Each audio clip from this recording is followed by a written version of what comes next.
Accounting principles कर रहे थे, डाउट्स बताएं। ठीक है, उससे पहले कोई डाउट? 11 से पहले कोई डाउट? थर्ड, थर्ड है production of a factory had to stop for a week due to labor strike. The owner estimated the loss of production कि उसकी वजह से कितना नुकसान हुआ। एक हफ्ते बंद हुआ, एक हफ्ते में हम इतना प्रोडक्ट बना सकते थे, इतना आउटपुट नहीं बन पाएगा, उसकी वजह से नुकसान हुआ। He directed the accountant to record the loss in the books of accounts. Is the owner correct?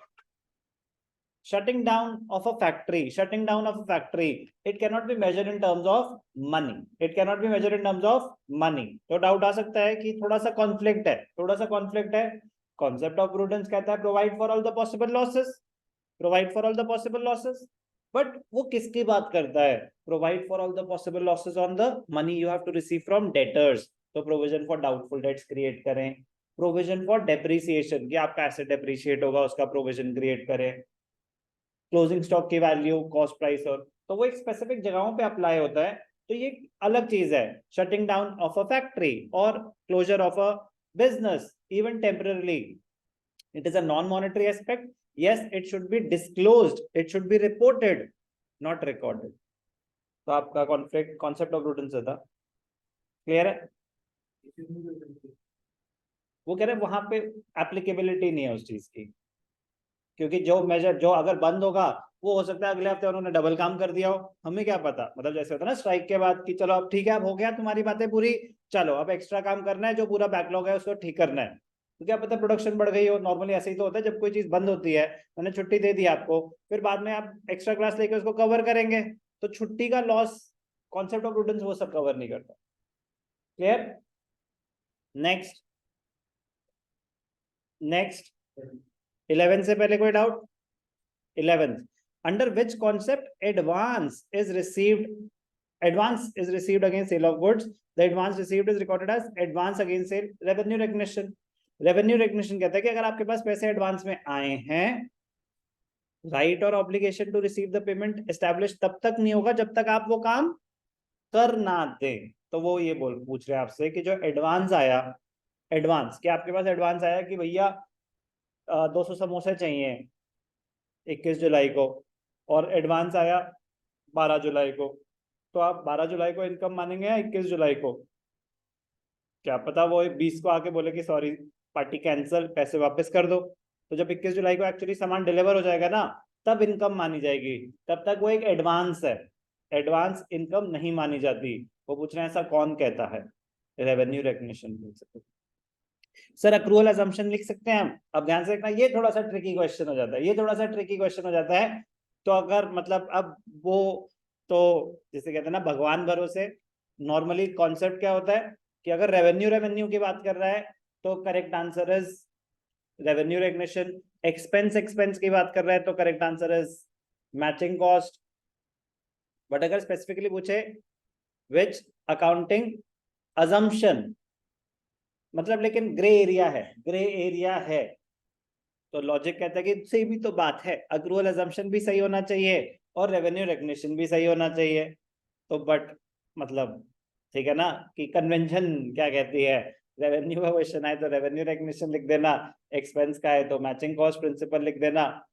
बाकी बेस्ट क्या होता है टीचर के सामने, क्योंकि जिन्होंने चेक, ये बोर्ड्स में कहीं भी एम्बिग्युइटी होगी तो वो दोनों को मार्क्स देते हैं क्योंकि दोनों बातें सही हैं, वो लॉजिक पे चलते हैं। स्कूल लेवल उनकी मर्जी है। तो बेस्ट क्या होता है अगर ऐसा क्वेश्चन आए, क्योंकि सेम एग्जांपल वहां पे भी तो दिया हो सकता है अक्रूवल असम्पशन में कि फर्स्ट को बेचा, पैसे आए मई में, तो क्या सर वहां पे ना एसेट्स का एग्जांपल है, अरे एग्जांपल एसेट्स का है, लेकिन अक्रूवल असम्पशन एसेट्स पे भी अप्लाई होती है, लायबिलिटीज पे भी, रेवेन्यू पे भी और एक्सपेंसेस पे भी।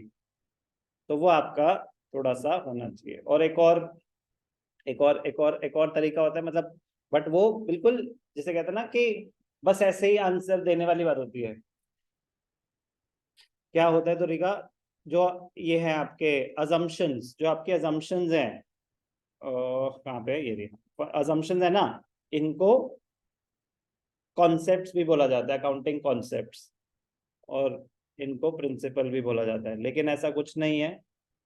मैचिंग कॉस्ट कॉन्सेप्ट भी तो है, मैचिंग कॉस्ट प्रिंसिपल भी तो है, technically these are principles, they are concepts. एक होता है ना accounting concepts, accounting principles. Accounting concepts are the assumptions और these are the accounting principles. But लेकिन नाम ही सुन लो ना।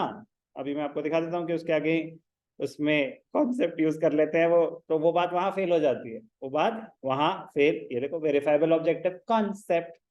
बात समझ आई? Matching cost, cost concept, historical cost principle. तो क्या बातें हो रही हैं? बातें ये हो रही हैं कि अगर क्वेश्चन आए कि आपने फर्स्ट को बेचा सामान और पैसे आए 30th को, तो इनकम कब मानोगे? आंसर रेवेन्यू रिकग्निशन होता है, बट अक्रूवल अजम्पशन गलत नहीं होता है। तो बट सर हमें कैसे पता चलेगा कि हमें कौन सा यूज करना है? तो जब यही बता रहा हूँ कि अगर डायरेक्ट इनकम की बात हो रही हो तो रेवेन्यू रिकग्निशन यूज करना, एक्सपेंस की बात कर रहे हो मैचिंग कॉस्ट यूज करना, एसेट और लाइबिलिटी कर रहे हो तो अक्रूवल अजम्पशन करना। तो ये तो हो गए आसान एस्पेक्ट्स। अब वो रेवेन्यू की ही बात कर रहे हो और पूछोगे विच अकाउंटिंग कॉन्सेप्ट, तो कॉन्सेप्ट ऑफ अक्रूवल अजम्पशन है ना, ये कह रहा हूँ। वो ट्रिकी एरियाज हो जाते हैं, वो ट्रिकी एरियाज हो जाते हैं, बट दोनों सही होते हैं क्योंकि अक्रूवल बात सेम कर रहे हैं दोनों।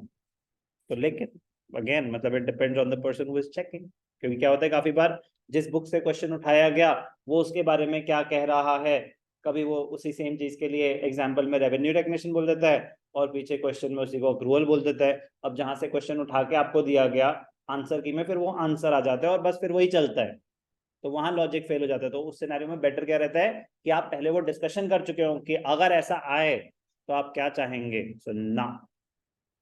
ठीक है, तो ये चीजें आपको मैं खुद ही बता रहा हूँ कि ये ग्रे एरियाज कहते हैं इनको, कि दो आंसर्स हो सकते हैं। तो पहले से ही क्लियर होना चाहिए कि आपके स्कूल में क्या सुनना चाहेंगे, और आपको खुद पता चल जाएगा किसी के स्कूल में सेम चीज के लिए दूसरी बात हो रही है, किसी के दूसरी बात हो रही है। चलो, क्लियर है आपका 11th? और आपका क्लियर है तो कुछ है नहीं, आपका कुछ डाउट है? ठीक है, एक डाउट आया था कि सर ये मैचिंग कॉस्ट प्रिंसिपल दोबारा एक बार एक्सप्लेन कर दें।